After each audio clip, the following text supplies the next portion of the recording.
What's going on everyone, and welcome to part 6 of tutorial series on Amazon API Gateway tutorial. In the previous tutorial, I have taken you through on how to validate the request body, and now in this tutorial I will cover on how to upload binary file to S3 bucket using API Gateway and Lambda function. So the idea here is to upload the file using API Gateway and upload it into the S3 bucket. So we will start with creation of the new Lambda function and S3 bucket, followed by the creation of the new resources and method. So assuming that you already have logged in into AWS Management Console, and once you are there, navigate to Lambda Management Console.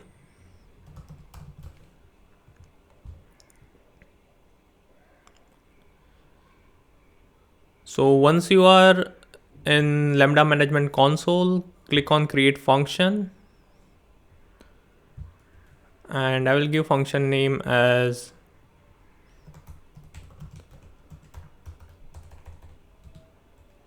upload API. Select runtime as Python 3.7.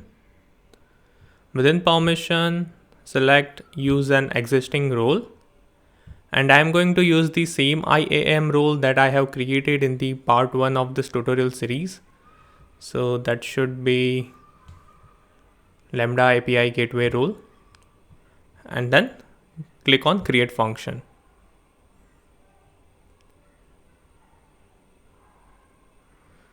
Now once the Lambda function has been created, let's go ahead and create S3 bucket in which we will store the binary file. Not the binary file, but the file that we are uploading,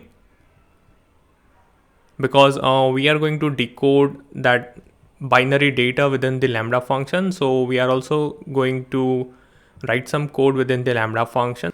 So first let's create S3 bucket. So once you are in S3 Management Console, click on create bucket, give it a name. I will say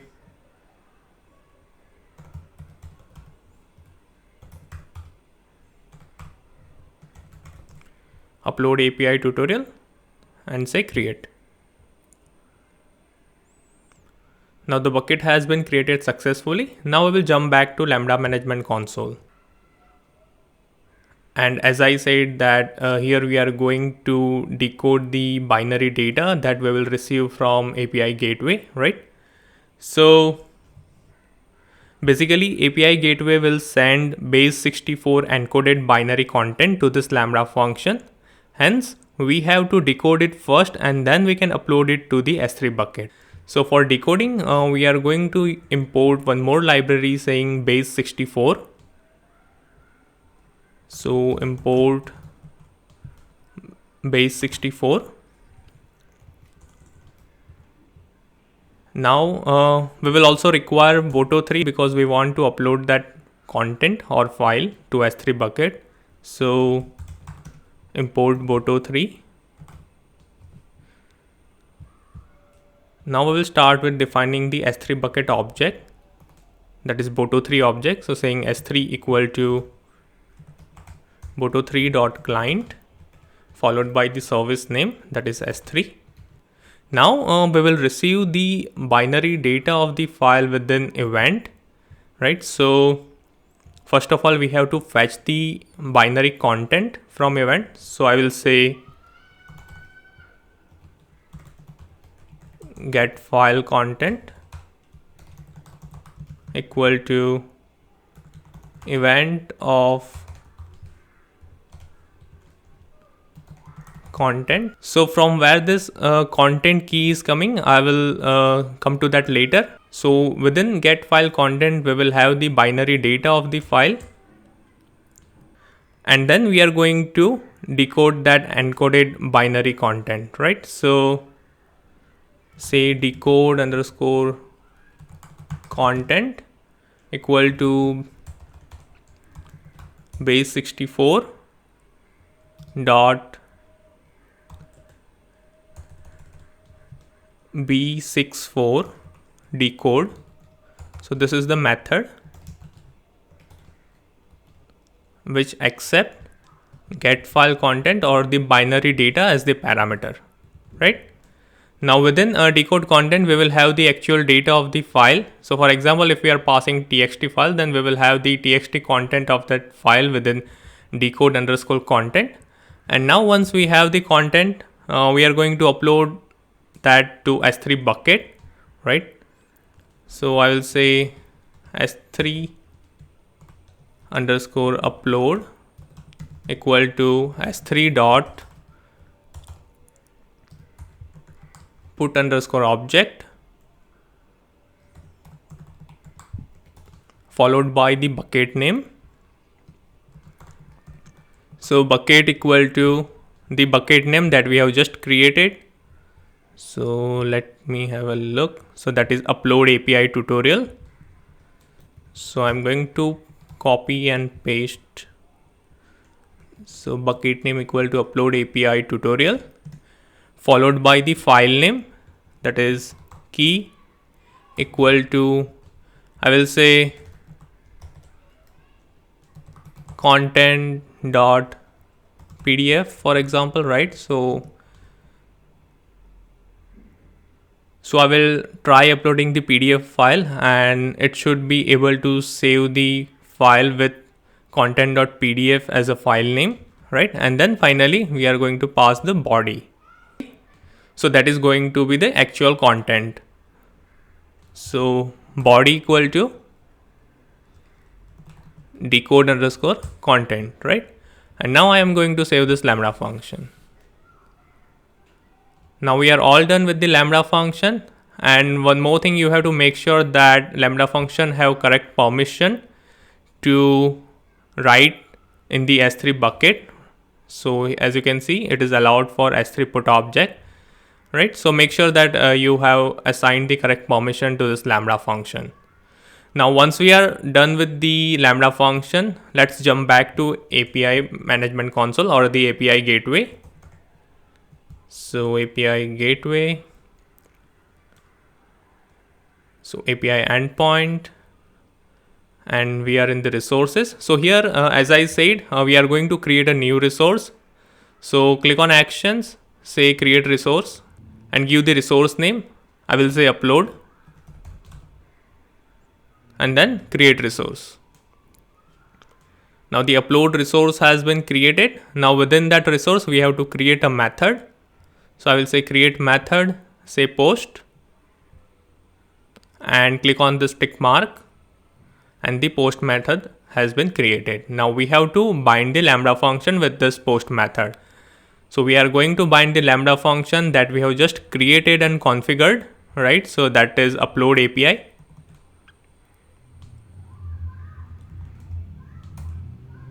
So upload API and say save. Add permission to lambda function, yes. So click on OK.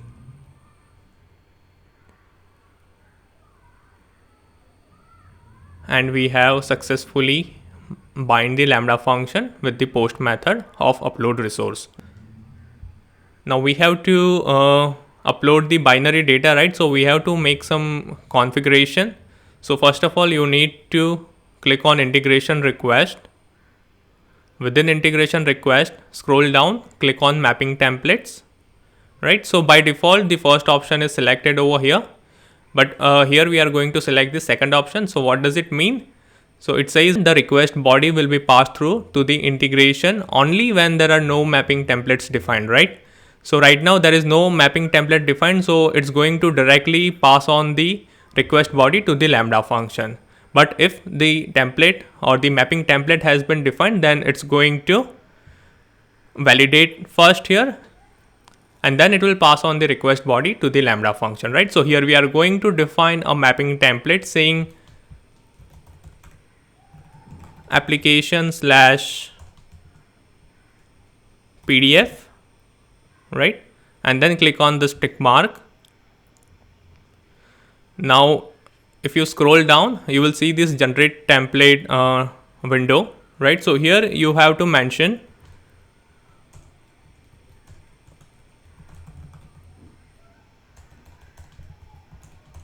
in double quotes saying content colon dollar sign input dot body and save this. This key value pair will work as the transformation template. So here we are asking the API gateway to apply this transformation template on the request body that it is receiving from the end client. And post applying this transformation, it will forward the request body in the form of key value pair, that is content colon binary data. And if you remember, then within lambda function, we have defined event of content to access the binary data, and that event of content is accessible only after applying this transformation template upon the request body that it is receiving from the end client. So once you are done with this, you have to go to settings. So click on settings from the left panel. Now once you are here, you have to look at the third option saying binary media types. So what does it mean? It says you can configure binary support for your API by specifying which media type should be treated as binary type, right? So we have to define the content type, right? So here I will say add binary media type and say application slash PDF. So we are saying API gateway to treat application slash PDF as the binary media type, right? So once you have defined this, save changes. So here within binary media types, you can add multiple media type, right? So for example, I have added application slash PDF. So you can add application slash XML if you want it to be treated as binary media type, right? Now we are done with all the changes. So now we will go back to resources. Now we have to redeploy this API endpoint, right? So click on actions, say deploy API, select deployment stage. I will say version 1 and say deploy.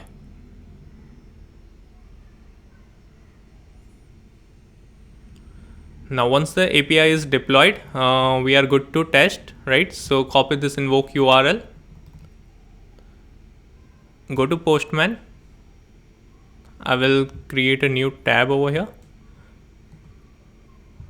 post request, and then after version 1 we have to define the resource name. So in my case it's upload,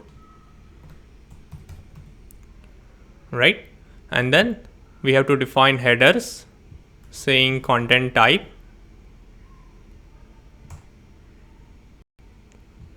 as application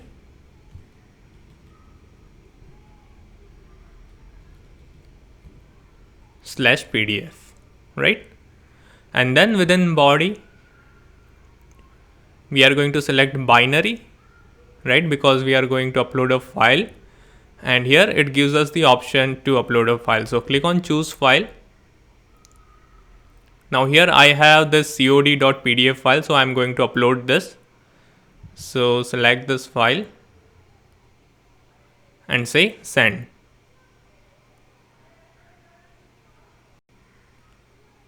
Now if everything is correct, then it should return status code 200 and the file should exist in the S3 bucket. So let's see.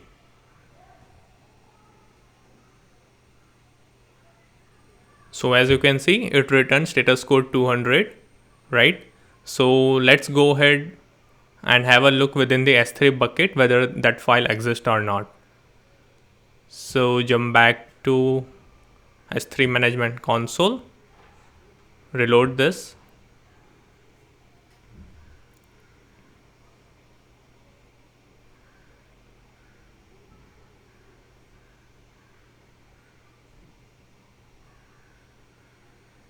and as you can see we have the file here. So if I download,